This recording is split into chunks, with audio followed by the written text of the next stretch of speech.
오늘 새해 첫 주에 바로 하나님께서 우리 교회에 대한 축복의 말씀을 주십니다. 많은 성도들이 새해가 되면 또 오늘 현실을 보면서 이런 생각을 가질 수도 있습니다. 과연 앞으로도 우리 교회가 괜찮을까? 또한 다음 세대는 과연 이 교회를 세워갈 수 있을까? 많은 성도들이 이런 궁금증을 가지고 살아가고 있습니다. 근데 오늘 우리는 말씀을 통해서 환경을 보지 않고 또 사람을 보지 않고 숫자나 조건을 보지 않고 오늘 우리는 예수님의 말씀을 바라보면서 오늘 우리가 이 교회에 대해서 한번 생각해 보려고 합니다. 오늘 예수님은 교회의 미래에 대해서 불확실하게 말씀하지 않으십니다. 잘하면 세워질 것이다 이렇게 말씀하지 않으셨습니다. 오늘 예수님은 분명하고 확신적으로 우리에게 이런 선포를 하십니다. 내가 이 반석 위에 내 교회를 세우리니 음부의 권세가 이기지 못하리라. 여러분, 이 말씀은 예수님의 제자들에게만 던져진 말씀이 아닙니다. 2000년 전에 교회에게 이 말씀을 주신 것도 아닙니다. 오늘 이 교회에 또 앞으로 세워질 교회의 미래에 대해서 오늘 우리에게 주신 하나님의 말씀입니다. 여러분, 사실 이 교회라는 미래를 통해서 우리가 어떻게 하는 거에 달려있는 것처럼 보일 수도 있습니다. 근데 사실 이 교회의 미래는요, 우리가 어떻게 하느냐에 따라서 교회가 세워지는 것이 아니라 이미 예수님의 말씀의 선언 아래 이 교회가 세워진다는 것을 우리가 믿어야 합니다. 여러분, 교회는 누가 세울까요? 교회는 우리가 세우는 것이 아니라 바로 주님이 세우셨다는 것을 믿어야 합니다. 그리고 교회는 누가 붙드실까요? 주님이 친히 붙드신다고 말씀합니다. 그리고 교회는 누가 책임지십니까? 교회는 사람이 책임지는 것이 아니라 교회는 주님이 책임지시는 영적인 공동체임을 우리가 믿어야 합니다. 그래서 사실 우리는 새해 첫 시간에 우리가 교회를 위해서 어떻게 해야 될까? 우리는 교회를 세우기 위해서 어떤 헌신을 해야 될까? 우리가 먼저 이런 질문을 묻기보다는 누가 교회를 먼저 세우시는가? 우리가 먼저 이것을 확인해야 합니다. 그래서 오늘 우리는 말씀을 통해서 교회의 기초가 누구인지, 또 우리 교회의 주인이 누구인지, 그리고 새해에도 왜 교회가 여전히 소망 가운데 살아갈 수 있는지, 세워질 수 있는지 오늘 우리는 말씀을 통해서 한번 확인해 보고자 합니다. 첫 번째로 보면 교회의 기초는 사람이 아니라 고백이라는 것을 우리가 분명히 알아야 합니다. 18절에 보면 또 내가 내게 이르노니 너는 베드로라. 내가 이 반석 위에 내 교회를 세우리니 음부의 권세가 이기지 못하리라. 여러분, 사실 이 말씀은 너무나도 오해되기 쉬운 말씀입니다. 여러분, 이 말씀을 오해한 단체가 있죠? 그 단체가 바로 천주교, 가톨릭입니다. 오늘 예수님께서 이 베드로라는 바로 그 인물을 통해서 교회를 세우셨다고 이야기하고 있습니다. 그래서 그것을 믿고 이 가톨릭은 바로 이 교회의 머리는 베드로다 이렇게 이야기를 하는 거죠. 근데 사실 이 말씀은 겉으로 보면 예수님께서 베드로라는 한 인물 위에 교회를 세운 것처럼 보입니다. 근데 오늘 본문에서 말씀하시는 예수님은 바로 그 예수님의 뜻은 결코 사람 베드로가 아니라는 말입니다. 여러분, 베드로는 인류 역사상 가장 위대한 고백을 했죠? 여러분, 사람들이 나를 누구냐 이렇게 질문했을 때 베드로는 가장 위대한 고백을 했습니다. 주는 그리스도시요 살아계신 하나님의 아들이십니다. 여러분, 사실 이 베드로의 고백을 주님은 너무나도 기뻐하셨습니다. 그리고 이 고백을 들은 뒤에 예수님께서는 바로 이 반석 위에 내 교회를 세우시겠다고 약속을 하셨습니다.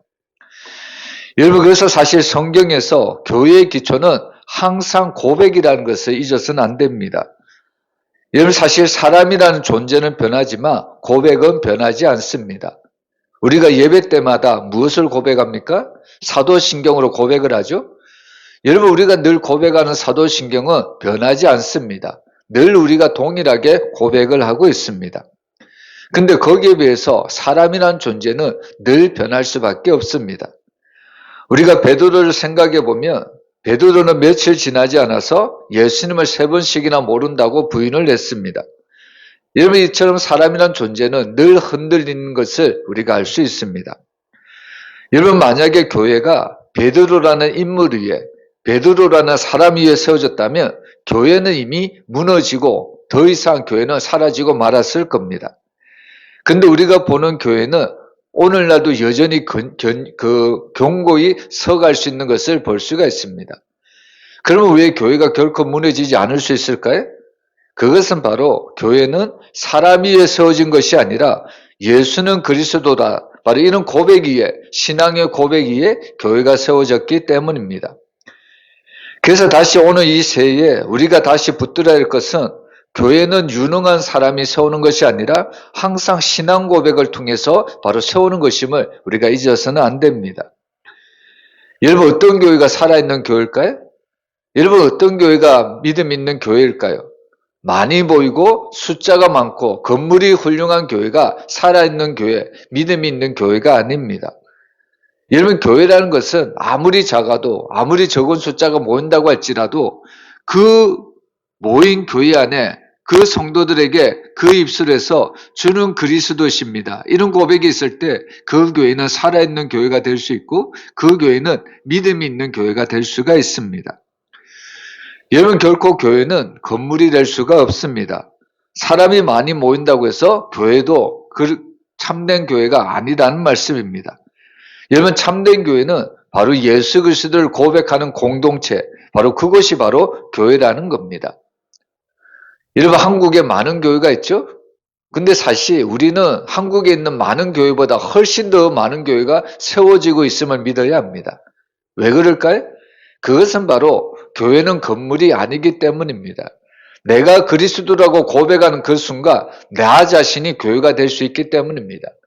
그래서 우리가 눈으로 보는 교회라는 건물이라는 숫자보다 훨씬 더 많은 교회가 이 세상에 존재한다는 것을 잊어서는 안 됩니다.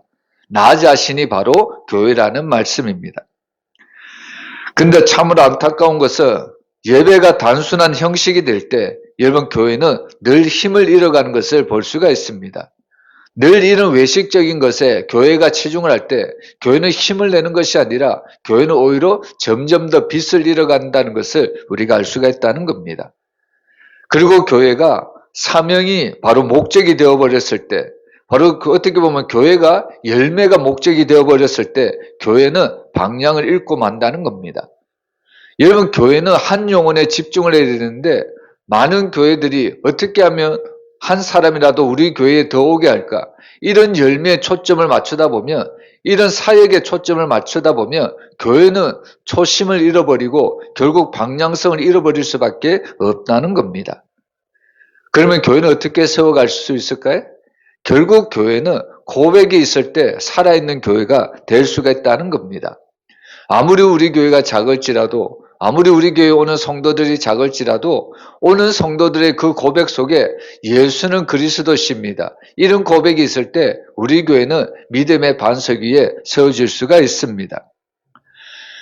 여러분, 사실 주님은 그리스도시요, 이 고백은 우리의 단순한 지식이 아닙니다. 여러분, 이 고백은 우리의 삶의 주인을 바로 예수님께 넣어드리는 선언이라는 것을 우리가 알아야 합니다. 그래서 사실 우리는 새해 첫 주 하나님 앞에 드리는 예배 때마다 주는 그리스도시요 살아계신 하나님의 아들이십니다. 날마다 이 고백이 우리 교회 안에 울려 퍼져야 합니다.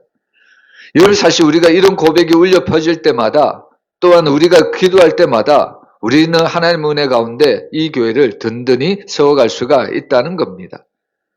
여러분, 우리 예수 성황교회가 주는 그리스도시요 살아계신 하나님의 아들이십니다. 이 고백이 정말 우리 교회의 기준이 되게 하시고 이 고백이 날마다 우리 교회가 세워갈 수 있는 은혜의 기초가 되기를 주님의 이름으로 축복합니다. 그리고 오늘 본문을 통해서 두 번째로 교회의 주인은 사람이 아니라 예수님이라는 것을 우리가 알 수가 있습니다. 오늘 예수님은 교회라는 것을 설명하시면서 단 한 단어를 놓치지 않습니다. 오늘 예수님은 교회 앞에 분명히 내라는 바로 단어를 사용하고 있습니다. 여러분, 나라는 단어는 바로 소유격을 의미하고 있습니다. 여러분, 이 나라는 단어 속에 바로 교회의 본질이 담겨져 있습니다. 여러분, 예수 성황교회는 누구의 교회입니까? 바로 우리 교회는 사람의 교회가 아니라 예수님의 교회임을 믿으시길 바랍니다. 여러분, 세상에 세워진 모든 단체는 누가 시작할까요? 이 땅에 존재하는 모든 단체는 사람이 시작을 합니다.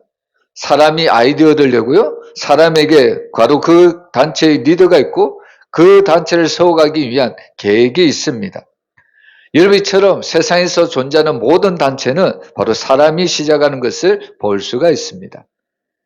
그러나 이 땅에 세워진 교회는 전혀 다른 존재라는 것을 우리가 알아야 합니다. 교회라는 것은 예수님께서 시작하셨고요. 교회라는 것은 예수님이 친히 세우시고 예수님이 완성하시는 영적인 기관이라는 것을 우리가 잊어서는 안 됩니다. 우리가 사도행전을 보면 사람들이 교회를 세운 것이 아니라 주께서 구원받는 사람을 날마다 더하게 하셨다고 말씀하고 있습니다. 여러분, 사도행전에 폭발적으로 부흥하는 그 교회의 주체가 누굽니까? 열심히 사람들이 전도해서 그렇습니까? 열심히 사람들이 사랑을 베풀어서 구제를 베풀어서 많은 사람들이 교회 안에 들어왔습니까? 성경을 보면 주께서 구원받는 사람을 날마다 더하게 하셨다. 이 부흥의 주체가 바로 주님이라고 우리에게 강력하게 선포하고 있습니다. 여러분, 우리는 새해 교회를 바라보면서 항상 숫자와 성과를 먼저 생각하려는 유혹을 받을 수가 있습니다. 그러나 사실 교회는 통계로 설명되는 공동체가 아닙니다. 여러분, 교회는 항상 주님의 역사로 이루어지는 믿음의 기간이라는 것을 우리에게 말씀하고 있습니다. 여러분, 사실 한국 교회를 비롯해서 지금 전 세계의 교회가 어려움을 당하고 있습니다. 여러분, 전 세계에 당하는 교회의 어려움이 무슨 이유일까요? 겉으로 보면 핍박을 당해서 교회가 어려워질 수도 있고, 때로는 환경이나 물질이 부족해서, 그리고 과거보다 헌신하는 그런 성도들이 부족해서 교회가 힘들어지고 교회가 어려워지는 것처럼 보일 수도 있습니다. 겉으로 보면 그럴 수가 있다는 이야기입니다. 근데 사실 교회가 가장 크게 어려워지는 이유는 뭐냐면요, 외부적인 문제가 아니고 환경적인 문제가 아니라 바로 주인의 자리가 바뀔 때 교회는 항상 위태위태했다는 것을 우리가 알 수가 있습니다. 여러분, 정말 이 교회는 주님이 주인이 되어 주셔야 합니다. 그런데 오늘날 많은 교회가 사람이 결정의 중심에 서 있고요, 특정 의견이 진리보다 앞서 있고요, 내 생각이나 내 방식이나 내 경험이 기준이 될 때가 많이 있다는 겁니다. 여러분, 그런 순간 교회는 조금씩 힘을 잃어간다는 것을 우리에게 말씀하고 있습니다. 그래서 사실 교회가 힘을 잃어간다는 것은 외부적인 환경 때문이 아닙니다. 그 교회의 주인이 되신 자리를 바꾸어 버리기 때문입니다. 어느 순간 교회가 예수님이 교회의 주인이 되는 것이 아니라 사람이 주인이 되어버리기 때문에 그 순간 교회가 힘을 잃고 점점 약해진다는 것을 우리가 알 수가 있다는 겁니다. 그러면 반대로 교회는 언제 다시 살아날 수 있을까요? 교회는 언제 다시 힘을 얻을 수 있습니까? 그것은 바로 주님의 자리를 다시 돌려드릴 때입니다. 항상 교회의 주인이 주님이심을 인정하면서 그 교회의 주인의 자리를 예수님께 올려드릴 때 교회는 다시 힘을 낼 수 있고요, 교회는 다시 은혜 가운데 세워질 수가 있다는 겁니다. 그래서 항상 우리의 입술에서 이 교회의 주인은, 예수 성황교회의 주인은 주님이십니다, 이 고백이 우리의 입술에서 끊이지 말아야 된다는 겁니다. 여러분, 사실 이 교회가, 우리 교회가 예수님이 주인이라는 사실이 우리가 생각해 보면요, 우리에게는 너무나도 큰 위로가 될 수밖에 없습니다. 여러분, 왜냐하면 우리가 한번 가만히 생각해 보면 이 교회의 주인이 나라고 한번 생각해 보세요. 물론 내가 믿음과 헌신과 봉사로 우리 교회가 온전히 세워가면 얼마나 좋겠습니까? 우리 교회가 크게 부흥되면 얼마나 좋겠습니까? 근데 때로는 나도 부족하고 또 옆에 있는 성도들도 연약할 때도 많이 있다는 겁니다. 때로는 우리는 주님의 뜻 가운데 온전히 교회를 세워가야 되는데 내 뜻대로, 어떻게 보면 주님의 뜻보다는 내 뜻을 강조할 때가 많고, 또 내가 아무리 열심으로 낸다고 할지라도 우리 교회는 어떻게 보면 힘을 잃어버릴 수도 있다는 겁니다. 근데 거기에 비해서 오늘 이 교회의 주인이 사람이 아니라, 성도가 아니라 예수님이 주인이라는 것은 우리에게 너무나도 큰 위로와 소망을 가져다 주고 있다는 겁니다. 무슨 말이냐면 나는 비록 부족하고 나는 비록 연약하다고 할지라도 내가 교회를 세우는 것이 아니라 주님이 이 교회의 주인 되시기 때문에 주님이 이 교회를 반드시 세워가신다는 것을 우리가 알기 때문입니다.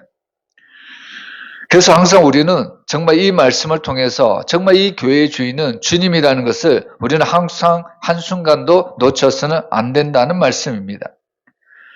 여러분, 교회의 주인이신 주님은 항상 이 교회를 버리지 않습니다. 이 교회를 포기하지 않는다는 겁니다. 왜 그렇습니까? 여러분, 이 교회는 예수님이 십자가의 피값으로 친히 사신 교회이기 때문입니다. 그래서 오늘 이 예수님은 이 교회를 자신의 생명으로 다시 살리신다고 약속하시고요. 그리고 이 교회를 주님은 끝까지 붙들어 주시겠다고 말씀하고 있습니다. 주님은 승천하시면서 남겨진 제자들에게 내가 세상 끝날까지 너희와 함께 있으리라 이 약속을 하셨습니다. 그러면 이 약속은 남겨진 제자들에게만 하신 약속일까요? 여러분, 이것은 사람에게 하신 약속도 되겠지만 결국에 남겨진 제자들이 무엇을 만들어 갈까요? 무엇을 세울까요? 여러분, 남겨진 제자들이 결국 복음을 전하여 주님의 교회를 세우신다는 말씀입니다. 결국 주님이 승천하시면서 내가 세상 끝날까지 너희와 함께 있으리라 이 말씀은 남겨진 제자들을 통해서 앞으로 세워질 그 교회를 주님이 지키시고 붙들어 주시고 앞으로 계속해서 세워질 것이라는 확정적인 선언임을 우리에게 말씀하고 있다는 겁니다. 그래서 오늘 우리는 이 예수님이 이 교회의 주인이라는 것이 우리에게 얼마나 큰 위로가 되고 소망이 되는지 우리가 알 수가 있다는 말씀입니다. 사랑하는 모든 성도 여러분, 오늘 이 새해에 우리가 이 교회를 세우려고 물론 우리가 힘써야 합니다. 그러나 우리가 힘쓰기 이전에 먼저 이 교회의 주인은 주님이십니다. 우리가 이런 믿음의 고백을 우리가 해야 된다는 것을 우리가 알아야 합니다. 여러분, 우리가 이 교회의 주인이 주님이시라는 것을 믿음으로 인정할 때 주님은 우리의 헌신과 우리의 삶을 통해서 우리 교회를 날마다 믿음의 반석 위에 든든히 세워져 갔을 줄을 우리가 믿을 수 있다는 말씀입니다. 그리고 세 번째로 보면요, 오늘 교회는 하늘의 권세를 맡은 공동체라는 것을 우리에게 알려주고 있습니다. 우리 19절 우리 한번 같이 읽어보겠습니다. 내가 천국 열쇠를 내게 주리니 내가 땅에서 무엇이든지 매면 하늘에서도 매일 것이요 내가 땅에서 무엇이든지 풀면 하늘에서도 풀리리라 하시고. 여러분, 지금 세상은 교회를 가진 어떤 공동체로 볼까요? 지금 세상은 교회를 어떤 기관으로 바라보고 있습니까? 여러분, 오늘날 세상은 교회를 정말로 연약한 공동체, 연약한 기관으로 지금 보고 있습니다. 오늘날 세상은 교회를 바라볼 때 교회는 목소리도 작고 영향력이 줄어든 것처럼 세상은 바라보고 있습니다. 근데 오늘 예수님은 교회를 바라볼 때 그런 시선으로 바라보고 있지 않습니다. 여러분, 예수님이 바라보는 교회의 시선은 세상에서 가장 강한 권세를 맡은 영적인 기관이라는 것을 우리에게 가르쳐주고 있습니다. 여러분, 왜 교회가 세상에서 가장 강한 그런 공동체가 될 수 있을까요? 그것은 바로 이 교회라는 것은 하늘과 연결된 영적인 기관이기 때문입니다. 여러분, 예수님은 이 교회에게 천국 열쇠를 주셨다고 말씀을 하십니다. 여러분, 천국 열쇠는 문을 여는 열쇠입니다. 길을 여는 열쇠입니다. 그래서 예수님이 나는 곧 길이요 진리요 생명이라고 말씀하지 않습니까? 바로 이 천국 열쇠를 가진 교회가 문을 열고 길을 여는 권세를 가졌다는 말씀입니다. 어떤 문, 어떤 길을 열까요? 바로 구원의 문을 열고요, 구원의 길로 인도하는 권세가 교회 앞에 있다는 것입니다.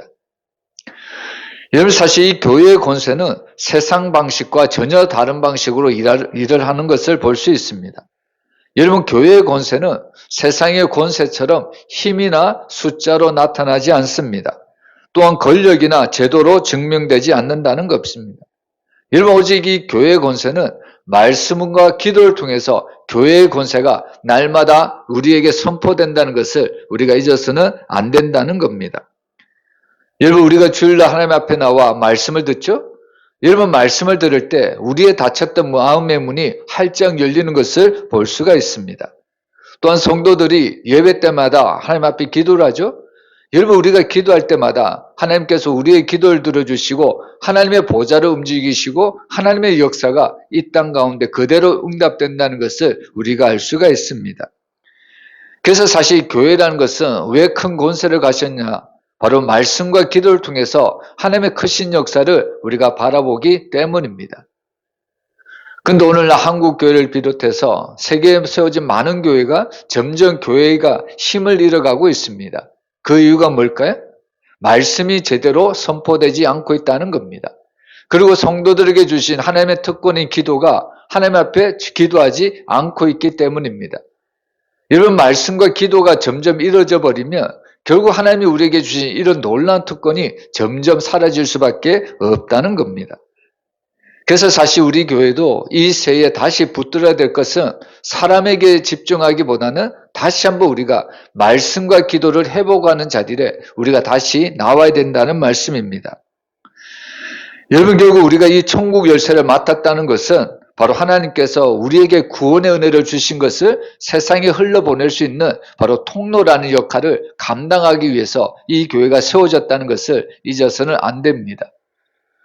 여러분 항상 우리가 기억을 해야 될 것은 우리는 은혜의 통로라는 사실입니다. 구원의 통로라는 사실입니다.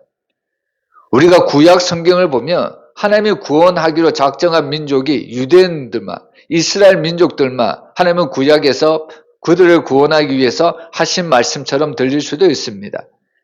그러나 사실 이 구약의 말씀을 봐도요, 이스라엘 백성들에게만 하나님의 구원의 말씀을 전한 것이 아니라 이미 하나님은 유대인을 넘어서 사마리아와 땅끝까지 주님은 구원을 받기로 약속을 하셨다는 겁니다. 그래서 하나님은 아브라함을 부르시고 특별히 요나라는 선지자를 통해서 이방인 땅에도 온전히 복음을 듣고 회개하기만 하면 구원이 임한다는 것을 우리에게 가르쳐주고 있다는 말씀입니다. 여러분 그래서 사실 우리가 정말 교회라는 것은 항상 우리만이 예수를 믿고 우리만이 은혜를 받고 우리만이 구원을 받는 그런 폐쇄적인 공동체가 되어서는 안 된다는 말씀입니다. 우리가 먼저 은혜를 받고 우리가 먼저 구원을 받았다면 항상 교회라는 것은 그 은혜를 흘러보낼 수 있는 구원의 통로로서 주님의 교회가 온전히 세워져야 된다는 말씀입니다. 그래서 사실 오늘 우리는 이 말씀을 통해서 새해에 세워져야 될 우리 예수성황교회가 어떤 교회가 되어야 될지 우리가 다시 한번 생각해 보아야 합니다. 여러분 우리 교회는 더 이상 침묵하는 교회가 아니라 선포하는 교회가 되어야 합니다. 그리고 닫힌 교회가 아니라 여는 교회가 되어야 합니다. 비판하는 교회가 아니라 다시 한번 사람의 영혼을 살리는 그런 교회로 세워져야 된다는 말씀입니다. 여러분 천국 권세라는 것은 하나님이 우리에게 장식품으로 주신 것이 아닙니다. 여러분 천국 열쇠를 주신 것은 사용하라고 주셨다는 겁니다. 여러분 우리가 집 안으로 들어갈 때 우리에게 열쇠가 있는데도 그 문이 열리지 않는다고 한탄하면 되겠습니까? 우리에게 열쇠가 있다면 당당하게 그 집이 나의 집이라면 우리는 그 열쇠를 가지고 그 집을 들어갈 수가 있다는 말씀입니다. 마찬가지로 하나님이 우리에게 천국 열쇠를 주셨다는 것은 우리에게만 그 열쇠를 가지고 소중히 여기라는 의미가 아니라 그 열쇠를 가지고 당당히 사용하라는 말씀입니다. 오늘 우리 예수성황교회가 하나님이 우리에게 주신 그 천국 열쇠를 가지고 날마다 사용하여 많은 영혼들을 구원하는 데 쓰임받는 그런 믿음의 교회가 되었으면 너무나도 좋겠습니다. 그리고 마지막으로 오늘 교회는 세상으로 파송된 공동체라는 것을 우리에게 말씀하고 있습니다. 20절에 보면 이에 제자들에게 경고하사 자기가 그리스도인 것을 아무에게도 이르지 말라고 말씀하고 있습니다. 여러분 이 말씀을 보면 예수님은 바로 제자들에게 침묵하라고 말씀하는 것처럼 보이고 있습니다. 여러분 왜 예수님은 복음을 전하라고 말씀하지 않으시고 왜 제자들에게 먼저 침묵하라고 왜 조용히 있으라고 이야기를 하셨을까요? 여러분 사실 성도들에게 가장 위험한 것은 뭐냐면 아직 완성되지 않은 상태에서 자기는 조그마한 것을 가지고 마치 그것을 전부로 다 아는 것처럼 그때 나가서 활동하는 것처럼 위험할 데가 없다는 겁니다. 여러분 어린아이가 조그마한 것을 마치 전부 아는 것처럼 여기고 세상에 나가 활동해 보세요. 그것만큼 위험한 것이 없습니다. 오늘 예수님도 마찬가지입니다. 아직 제자들이 바로 십자가와 부활을 온전히 이해하지 못한 상태에서 자신을 정치적인 메시지로 오해하고 그 정치적인 메시아를 증감으로 이 땅에 혼란을 가져올 것을 너무나도 두려워하셨습니다. 그래서 오늘 예수님이 말하지 말라는 것은 바로 끝이 아니라 가정이었다는 것을 우리가 잊어서는 안 됩니다. 그래서 오늘 예수님은 이 제자들에게 그 십자가와 부활의 의미가 어떤 것인지 그들이 정확하게 깨달은 후에야 바로 이 제자들이 예수님의 십자가와 부활을 담대히 증거하며 또 사도행전을 보며 많은 영혼들이 그 예수를 믿고 구원받은 사실을 우리가 잘 알 수가 있다는 말씀입니다. 여러분, 그래서 항상 교회라는 것은 첫 번째로 항상 준비된 시간이 필요합니다. 여러분, 우리가 복음을 전하기 위해서도 맹목적으로 우리가 복음을 전하는 것이 중요한 것이 아니라 먼저 준비된 시간을 가져야 합니다. 여러분, 우리에게 있어서 준비된 시간은 어떤 시간일까요? 먼저 하나님 앞에 기도하는 시간을 가져야 합니다. 내가 관계하고 있는 모든 영혼들, 내가 살아가는 모든 영혼들을 먼저 하나님 앞에 올려드려야 된다는 말씀입니다. 그리고 그 영혼을 위해서 내가 정말 사랑의 그 관계를 한 단계씩 한 단계씩 우리가 맺어가야 된다는 말씀을 우리가 알 수가 있습니다. 우리가 무턱대고 너는 예수 믿고 구원받으라 이렇게 증거한다고 해서 그 영혼이 갑작스럽게 변화되지 않는다는 말씀입니다. 그래서 내가 정말 그 영혼을 사랑한다면 우리는 먼저 기도해야 되고요. 그리고 사랑의 관계를 하나씩 하나씩 우리가 맺어가야 합니다. 결국에 우리가 이런 준비된 시간을 통해서 교회는 결국에 파송을 할 수밖에 없습니다. 결국에 파송이라는 시간을 통해서 내가 전한 복음이 그 영혼들에게 들어가고 그 영혼이 예수를 믿고 구원받을 수가 있다는 말씀입니다. 그래서 사실 파송된 교회의 사명은 무엇이냐면 증인된 사명을 살아가야 합니다. 여러분, 교회가 세상에서 나가 할 일은 논쟁에서 이기는 것이 아닙니다. 교회가 세상에 나가서 할 일은 세상을 정죄하는 일도 아닙니다. 여러분, 교회의 사명은 항상 증인이 된다는 것을 잊어서는 안 됩니다. 그래서 예수님의 사도행전 1장 8절을 보면 오직 성령이 너희에게 임하시면 너희가 권능을 받고 예루살렘과 온 유대와 사마리아와 땅끝까지 이르러 내 증인이 되리라고 말씀합니다. 여러분, 사람의 증인을 만드는 것이 아니라 예수님의 증인된 자로서 예수님의 제자들을 만들라는 것이 오늘 예수님이 우리에게 부탁하신 사명이라는 말씀입니다. 여러분, 내가 만난 예수, 나를 살리신 은혜, 나를 변화시킨 십자가, 이것을 우리가 날마다 삶으로 보여주어야 합니다. 그것을 통해 수많은 영혼들이 바로 주님께로 돌아올 수가 있다는 말씀입니다. 여러분, 우리의 말보다 항상 우리의 삶이 먼저가 되었으면 너무나도 좋겠습니다. 정말 행동 없는 외침은 힘을 잃지만 삶으로 증거되는 복음은 세상을 움직인다는 것을 우리가 세상 역사를 통해서 너무나도 잘 알 수가 있습니다. 여러분, 그래서 사실 우리는 교회라는 것은 주일에 항상 모이기를 힘쓰는 교회가 되어야 합니다. 근데 더욱 중요한 것은 우리가 주일에 교회에 모이기를 힘쓰는 교회가 되어야 될 뿐만 아니라 여러분, 교회는 월요일부터 잘 흩어지는 교회가 되어야 된다는 말씀입니다. 여러분, 사실 우리는 월요일부터 흩어지죠? 어디로 흩어집니까? 가정에서, 직장에서, 학교에서, 지역사회에서 우리는 날마다 흩어집니다. 여러분, 흩어진 곳이 바로 하나님이 우리를 보내신 선교지라는 말씀입니다. 우리가 다른 나라에 가서 복음을 전하는 것만이 그것이 선교고 그것이 선교지가 아니라 우리가 나가서 일을 하는 그 일의 그 삶의 터전이 바로 하나님이 우리를 보내신 선교지라는 말씀입니다. 그래서 사실 우리 교회는 오라는 교회이기 전에 다시 가라는 교회가 되었으면 너무나도 좋겠습니다. 여러분, 모든 성도가 바로 선교사라는 인식을 우리가 가져야 합니다. 우리가 삶을 살아가는 모든 삶의 자리가 바로 사역지라는 말씀입니다. 여러분, 오늘 하나님께서 이 예수님을 통해서 우리에게 이런 결단을 우리에게 오늘 말씀을 하고 있습니다. 여러분, 교회라는 것은 바로 사람의 열심히 위해 세워진 공동체가 아니라 바로 예수 그리스도의 신앙의 고백 위에 세워진 공동체라고 우리에게 분명히 말씀하고 있습니다.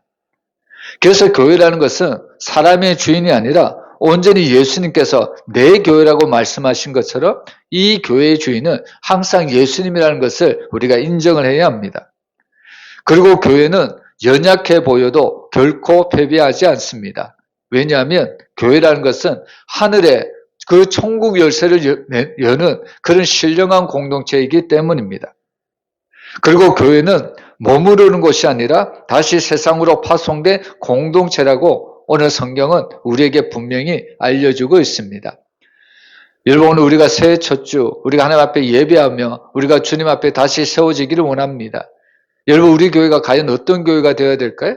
다시 한번 오늘 우리는 이 말씀을 통해서 교회의 본질을 붙들어야 합니다.